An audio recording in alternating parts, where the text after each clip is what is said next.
안녕하세요 여러분, 반갑습니다. 연애고수TV 송미정입니다. 오늘은요, 재혼이나 동거를 결정할 때 반드시 확인하고 약속되어야 할 것들에 대해서 말씀드려 보겠습니다. 요즘은 비혼 동거가 관계의 만족도가 더 높다고 합니다. 동거의 만족도가요, 부부가 57%고요 비혼 동거 커플이 63%라고 하니까요. 예전에는 혼인신고를 하면 법의 테두리 안에서 부부는 상호 간의 우월적 지위를 가지게 되었지만 이제는 큰 의미가 없어졌습니다. 그러니까 부부가 같이 사는 집에 내연남이 들어와서 즐겼어도 처벌할 수 없다라는 시대가 되었으니까요. 이제야말로 법의 보호 속에서가 아니라 두 사람의 신뢰와 합의된 약속만이 두 사람의 관계를 지켜줄 수 있는 힘이 되었습니다. 어떤 의미에서는 진정한 의미의 남녀관계라고도 볼 수 있습니다. 결혼했다는 말보다 같이 산다라는 말이 더 자연스러운 시대가 된 지금, 재혼이든 동거든 같이 사는 사람을 결정하고 같이 생활하는 문제는 아주 중요합니다. 누군가와 사는 일은 용기가 필요하고 혼자일 때보다는 무조건 행복해져야 하고, 또 두 사람이 헤어지게 되면 크던 작던 상처투성이가 되기 때문입니다. 오로지 두 사람만이 이 모든 행복도 불행도 만들어 나가는 것이죠. 사회적 안전장치가 없어졌거든요. 그래서 이번 동영상을 한번 준비해 보았습니다. 도대체 어떤 기준으로 같이 살 사람을 판단해야 하며 무엇을 확인하고 어떤 약속을 서로 해야 하는지에 대해서요. 자, 첫 번째, 같이 살기 전에요, 주변 이성관계를 모두 정리했는지 꼭 확인해 보아야 합니다. 정리를 약속받고 시작해야 합니다. 그러니까 혼자 생활하는 기간이 길면 길수록 주변 이성관계가 복잡합니다. 왜요? 싱글의 라이프 스타일은 자유로움 그 자체였기 때문입니다. 새벽까지 술 먹고 놀다 들어온다고 해서 누가 터치를 했겠습니까? 이 사람 저 사람 집으로 데리고 와서 성관계를 가졌다 한들 누가 뭐라 했겠습니까? 누구를 또 몇 명을 사귀었다 한들 과거의 일입니다만, 문제는 새로운 사람과 살게 되었어도 그 예전에, 그러니까 과거를 정리하지 못하고 질척거리는 경우가 많다는 것입니다. 그래서 재혼 동거 커플이 깨지는 가장 많은 이유가 상대의 외도 때문입니다. 사랑하는 사람이 생겼고 같이 살기로 결정을 했다면 이전에 자신의 자유분방한 생활을 모두 청산해야 하고, 색파였든 연인이었든 이성관계를 끝을 냈어야 하는데 정리를 안 했던 게 문제입니다. 특히 재혼 동거는 어떤 특징이 있어요? 그러니까 결혼식을 안 하는 경우 많죠. 그리고 주위 사람들에게 알리지 않는 경우도 많습니다. 그래서 주변 사람들은 이 사람이 재혼을 했는지 잘 모릅니다. 그러니까 새로운 사람과 살게 되었지만 예전에 관계도 계속 이어갈 수 있는 거죠. 이혼도 재혼도 숨긴 채 자유로운 생활을 즐기고 있었던 남자가 있었습니다. 이 여자 저 여자 유부녀 싱글 할 것 없이 자유로운 연애를 하고 있었죠. 돈 잘 써주는 남자로 주변에 인식되어 있다 보니 주변에 여자들이 넘쳐났습니다. 그러다가 남자가 정말로 이상형의 좋은 여자를 만났어요.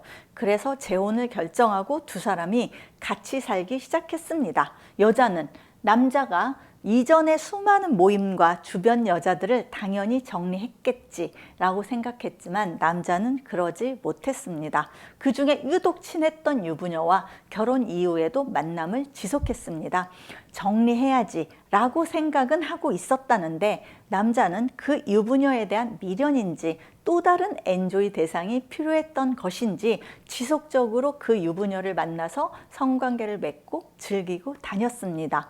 결혼 이후에도 남자가 계속 늦게 들어오고 거짓말을 하는 것을 이상하게 생각한 여자는 결국 남자가 예전에 만나던 유부녀를 정리하지 못했다는 사실을 알게 되었습니다. 그 유부녀한테는 자신이 재혼했다는 말도 하지 않았다더군요. 결론은 여러분들이 상상하시는 대로입니다. 두 사람이 같이 살기로 했다면 이전의 이성관계를 모두 정리했는지 확인하십시오. 최소한 약속이라도 받아야 합니다. 이 부분은요, 의지의 문제입니다. 하고자 하면 할 수 있습니다. 두 사람 사이 신뢰의 문제입니다. 신의를 지킬 수 있는 사람인지 약속을 지키는 사람인지 여부를 꼭 확인하셔야 합니다. 두 번째, 재혼 동거 커플은 생활비나 그리고 어디서 거주할 것인가 등의 경제적 문제에 대한 합의를 미리 해야 합니다.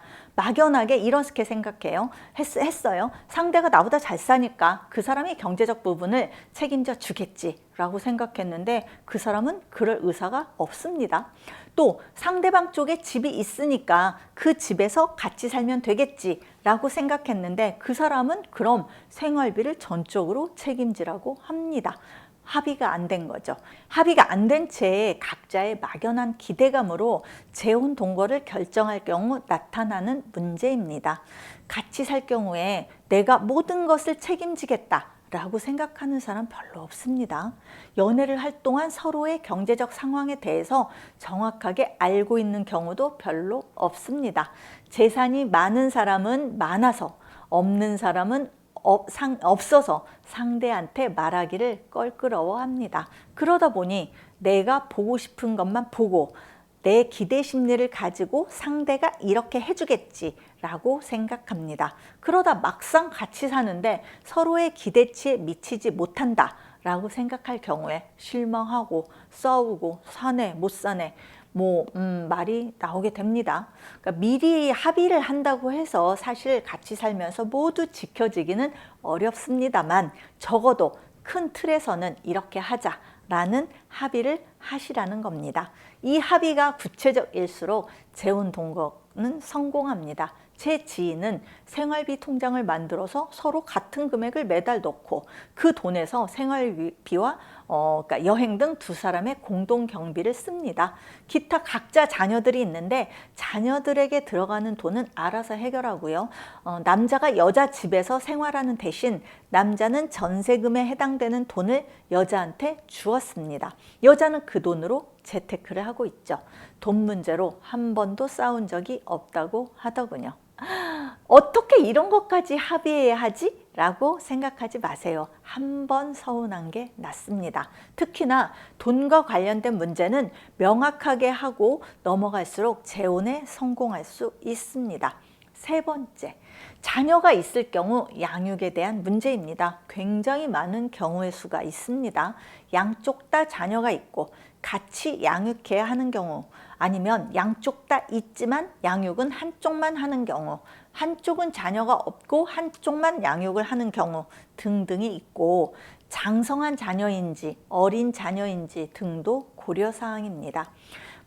자녀와 같이 살지 않는 경우에는 그 자녀를 어떻게 만날 것인가 라는 만남의 형태하고 양육비 문제만 서로 얘기가 되면 되겠지만, 같이 살게 되었을 경우에는 무조건 자녀를 가족의 일원으로 생각하셔야 하고 시뮬레이션을 미리 해보아야 합니다. 두 사람이 아무리 사랑하고 같이 살고 싶어도 자녀들로 인해서 문제가 발생할 것 같다 라고 생각이 되면 결정을 미루셔야 합니다. 얼마 전 돌싱글즈라는 예능 프로에서 한 커플이 사귀기로 결정을 했지만 결국 헤어졌다라는 사실을 얘기하고 다른 MC들이 많이 놀랬습니다. 근데 남자한테 그 이유를 물어보니까 자녀 때문이었습니다. 아직 어린 자녀가 다른 어른을 받아들일 마음의 준비가 안 되었다면 기다리셔야 합니다. 아무리 사랑하는 사람이라고 해도 내 아이가 아닌 아이를 양육하는 일은 쉬운 게 아닙니다. 장성한 자녀라고 해도 같이 살 경우 크고 작은 갈등이 생기게 마련이죠. 또 자칫 의붓자녀에 대한 성추행의 문제 등 사회적 무리가 발생할 수도 있습니다. 자녀와 함께하는 공동생활의 경우 정말 성격이 좋은 사람하고 함께해야 합니다. 적어도 인내심이 강하고 이성이 발달한 사람이어야 합니다.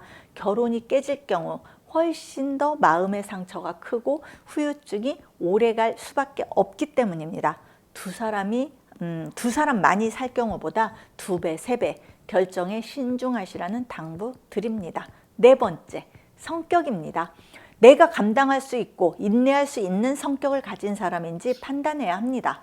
누군가와 같이 살 경우 결국 관계 유지의 힘은 성격입니다. 저는 개인적으로 성격이 좋다, 나쁘다 라는 말 잘 안 씁니다. 서로 다를 뿐이죠. 급한 사람이 있고 느린 사람이 있을 것이고 감정 표현을 잘하는 사람이 있고 참는 게 익숙한 사람도 있을 겁니다. 계획적인 사람이 있고 즉흥적인 사람도 있겠죠. 그렇기 때문에 두 가지 전제로 출발해야 합니다. 상대는 나와 무조건 다른 성격이라는 것이고 성격이나 습관은 절대로 바뀌지 않는다는 겁니다. 연애할 때는 좋은 점만 눈에 들어왔겠지만 같이 살 경우에는 좋은 점보다 다른 부분들을 훨씬 더 많이 느끼게 되겠죠. 결국 내가 감당할 수 있는 사람인가 라는 생각을 해보세요. 나 자신에 대한 어떤 검증이 필요한 거겠죠. 내 성격의 특징과 내가 정말로 싫어하는 것, 내가 감내할 수 있는 것 등을 생각하면서 같이 살 사람의 성격이나 습관을 파악하시라는 겁니다. 오로지 본인은 그 답을 알고 있습니다. 이상 재혼이나 동거를 결정할 때 주의해야 할 점을 말씀드렸습니다. 이외에도 수많은 어떤 고려사항들이 있겠지만 제가 큰 틀에서 중요사항 몇 가지만을 말씀드렸습니다. 실패 없는 재혼 동거를 하고 싶은 모든 분들의 화이팅을 빕니다. 연애고수TV 송미정이었습니다. 좋아요와 구독하기를 꼭 눌러주세요. 안녕히 계세요. We can't have for some loving, put you on a replay. I'm watching an old time movie, follow the clouds go by.